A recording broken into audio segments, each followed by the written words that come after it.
Today we're going to discuss inference as a strategy for emergent readers.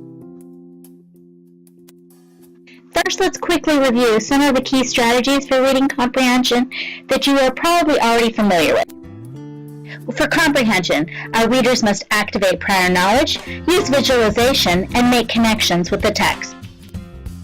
In order to comprehend, we always need to generate and ask questions, make predictions, and especially make inferences. Our good readers are also able to monitor their own comprehension, clarify facts, and summarize what they've read. Those comprehension strategies you may know, so let's focus on encouraging our reader to make inferences.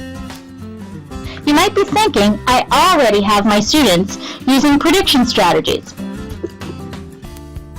The problem is, making a prediction is not the same as making an inference. This can be confusing for some of our students. Take time to discuss with them the differences between prediction versus inferences. Keep in mind, predictions will declare in advance. They'll tell you what will happen next. You do a prediction before and during reading, focusing on the future, not the past. Predictions can be verified.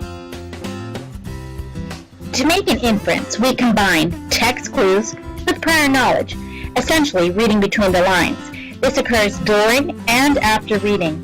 The inference may not be proven or verified. So to reiterate, inference uses clues from the text combined with what the reader knows to determine something the author didn't say.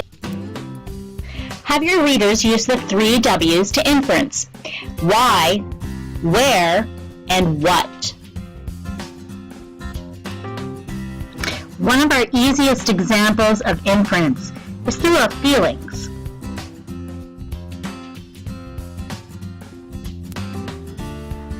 Think alouds are a good place to start. Have your students ask themselves how that character feels. Modeling empathy in the classroom is one way to expand the child's foundation of understanding inference.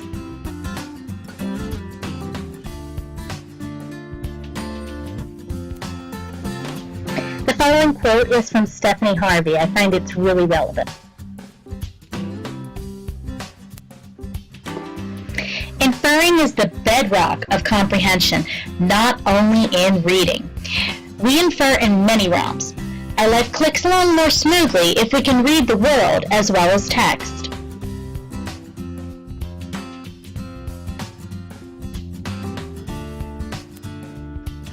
Our goals for our students while using inference are to create meaning from the text while making it a legitimate text connection.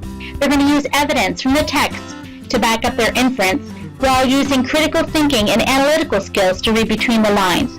We also want them to discover underlying themes.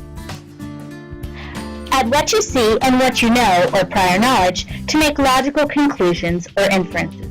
Teach your readers, first, I see, that's your text clue. Next, I think, that's what you know. Lastly, I infer. The advantages of using inference will be obvious in your students as they begin to use it in everyday life, not just reading.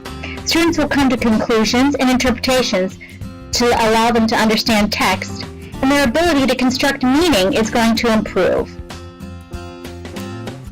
Inference is more effective as the elementary level increases, also when the background knowledge is similar to that of the author.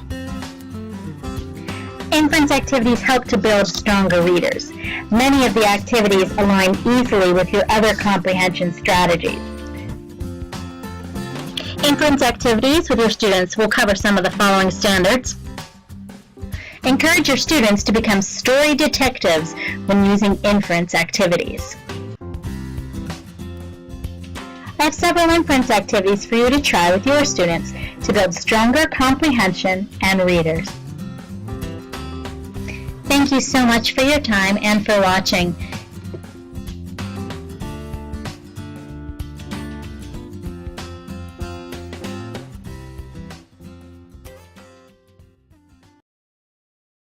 Created using Powtoon.